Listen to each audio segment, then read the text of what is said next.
I'm now going to give the floor to Valerii Horishnii, who is a former prisoner of war, who was part of the defence of Mariupol in 2022.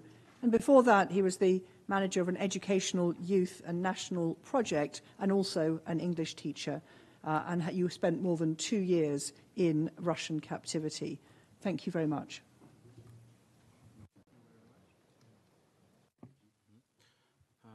Distinguished members of the Security Council, first of all, I would like to thank all the co-hosts and co-sponsors of this meeting, delegations of the United Kingdom, United States, Estonia, Latvia, and Lithuania. We truly appreciate your support. My name is Valerii Horishnii, and I am a reconnaissance specialist, instructor, and a senior surgeon in the 12th Special Forces Brigade Azov of the National Guard of Ukraine. I've been serving in the brigade since 2018 and participated in the defense of Mariupol in 2022 when Russians viciously invaded Ukraine. After 86 days of defense in total encirclement, we got an order from our president to go into captivity. Even though I'm thankful for saving my life and the lives of my brother in arms, the servicemen of the Azov Brigade are currently facing trials and receiving severe prison sentences, often to life sentences, accused of involvement in a terrorist organization solely for defending our homeland. Prisoners of war are not held in special camps as required by the Geneva Convention, but are instead kept in regular prisons in Russia and temporarily occupied territories of Ukraine. My fellow prisoners of war and I endured systematic torture during detention. It includes severe and inhumane treatment, brutal beatings, including lethal cases, electric shocks, and other forms of torture. The treatment we endured was both severe and inhumane, marked by brutal beatings, some so vicious that they became fatal to some of my fellow prisoners of war. Among them was Alexander Ishchenko, a soldier of the Azov Brigade who died a few months ago in Russian captivity in Rostov-on-Don due to severe torture. Forensic examination revealed multiple rib fractures and blunt chest trauma. For those who survived, these ordeals left not only deep physical scars, but also profound and enduring mental trauma. As per my own experience, the majority of our prisoners of war have been kept in little tiny cells where only a few people should have been kept. But no, there might be from 5 to 30 people.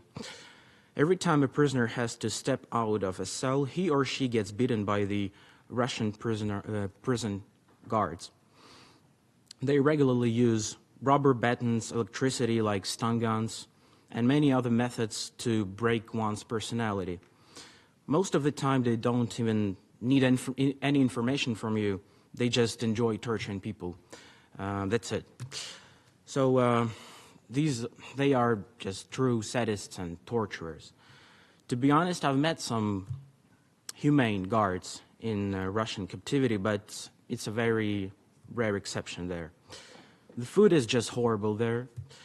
There is no nutritious food at all, only porridge, bread, a little bit of fish or meat, and tap water with rust, leading to many diseases. The legs of our prisoners rot. They have been suffering from tuberculosis and so on. Moreover, the amount of food is just ridiculous. There were long months when we got only up to 10 spoons of porridge and approximately 150 grams of bread a day. You can only imagine the state of mind in such conditions.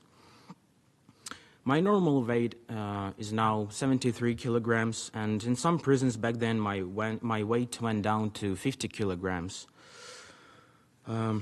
We've published a book, it's called Moscow Convention, and it's about the treatment of prisoners of war in Russian captivity. It reveals how Russia really implements international humanitarian law and includes first-hand testimonies from prisoners of war.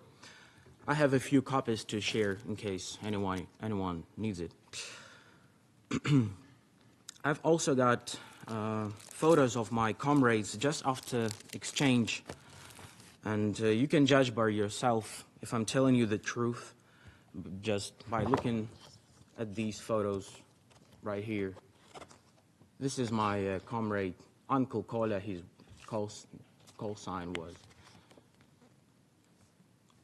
All of these are my brother in arms from Mariupol, from Azov, and from other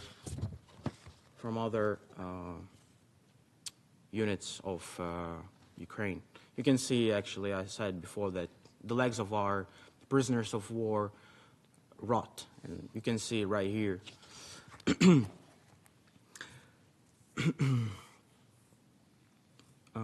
The only time I saw the International Red Cross Committee representatives in captivity was when some people entered our cell and we had to fall face down because such were the rules there. Then they said to stand up and to tell them if we got beaten regularly. Some of our guys said, yes, we do. And the next second we got beaten again. Those were not International Red Cross representatives at all. Those were just the same Russian guards who dressed like civilians, and it was like a very funny joke for them to like prank us or something. The massacre at the Olenivka prison that was mentioned before in the Russian-occupied Donetsk region stands as one of the gravest war crimes against prisoners of war. In late July 2022, 200 exclusively Azov servicemen were moved to a separate barrack within the prison, where on the night of July 28-29, an explosion killed over 53 and injured at least 139. Witness accounts and investigations are pointing to a planned internal explosion. I was in a cell with one of those guys who survived the massacre in Olenivka, and he told me that a day before, one of the guards came up to them and said, "You're screwed up today." They thought it was strange, but no one cared. Then the following night, our guys heard a loud explosion, and the next moment, everything was burning because of some liquid, like oil or something. Most of the people who were there died right away, and those who survived were taken to the Donetsk hospital. I would also like to share an investigation conducted by the Ukrainian non-governmental organization Media Initiative for Human Rights about Olenivka, which presents uncovered facts and testimonies from survivors. I've also have a few copies of these, so you can take a look at it. We strongly urge you to make every effort to facilitate the exchange of Ukrainian prisoners of war. Keep the issue of grave violations of the Geneva Conventions and international humanitarian law by Russia on the agenda, applying international pressure on Russia to grant the United Nations and International Committee of Red Cross access to Ukrainian prisoners of war and demand an end to the criminal prosecution of prisoners of war. Thank you for your attention.